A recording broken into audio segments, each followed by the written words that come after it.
కొణిదెల పవన్ కళ్యాణ్ అమ్మ కడుపున ఆఖరివాడిగా పుట్టిన అందరికీ మంచి చేయాలి, మేలు జరగాలి అనే విషయంలో ముందువాడుగా ఉంటాడు. తన గురించి కంటే జనం గురించి ఎక్కువగా ఆలోచించే మనస్తత్వం నా తమ్ముడు కళ్యాణ్ బాబుది. ఎవరైనా అధికారంలోకి వచ్చాక ప్రజలకు ఏదైనా చేయాలనుకుంటారు.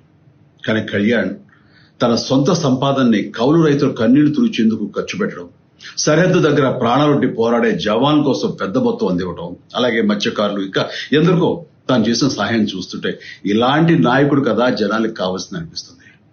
ఒక రకంగా చెప్పాలంటే సినిమాలోకి తను బలవంతంగా వచ్చాడు, రాజకీయాల్లో మాత్రం ఇష్టంతోనే వచ్చాడు. ఏ తల్లికైనా తన కొడుకు కష్టపడుతుంటే గుండె తరుక్కుపోతుంది. అలాగే ఏ అన్నకైనా తన తమ్ముడు అనవసరంగా మాటలు పడుతుంటే బాధ వేస్తుంది. అలా బాధపడుతున్న నా తల్లికి ఈ అన్నయ్యగా ఒక మాట చెప్పాను. నీ కొడుకు ఎంతో మంది తల్లుల కోసం, వాళ్ళ బిడ్డల భవిష్యత్తు కోసం చేసే యుద్ధం అమ్మా ఇది. మన బాధ కంటే అది ఎంతో గొప్పది అన్నాను.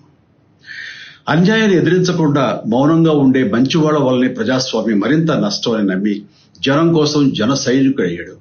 తాను బలంగా నమ్మిన సిద్ధాంతం కోసం తన జీవితం రాజకీయాల్లోకి అంకితం చేసిన శక్తిశాలి పవన్ కళ్యాణ్. ప్రజల కోసం, రాష్ట్ర భవిష్యత్తు కోసం ఆ శక్తిని వినియోగించాలి అంటే చట్టసభలో అతని గొంతు మనం వినాలి.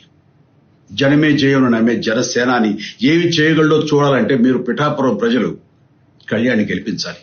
మీకు సేవకుడుగా, సైనికుడుగా అండగా నిలబడతాడు. మీకోసం ఏమైనా సరే కలబడతాడు. మీ కల నిజం చేస్తాడు. పిఠాపురం వాస్తవ్యులకు మీ చిరంజీవి విన్నపం, గాజు గ్లాసు గుర్తుకి మీ ఓటు వేసి పవన్ కళ్యాణ్ని గెలిపించండి. జై హింద్.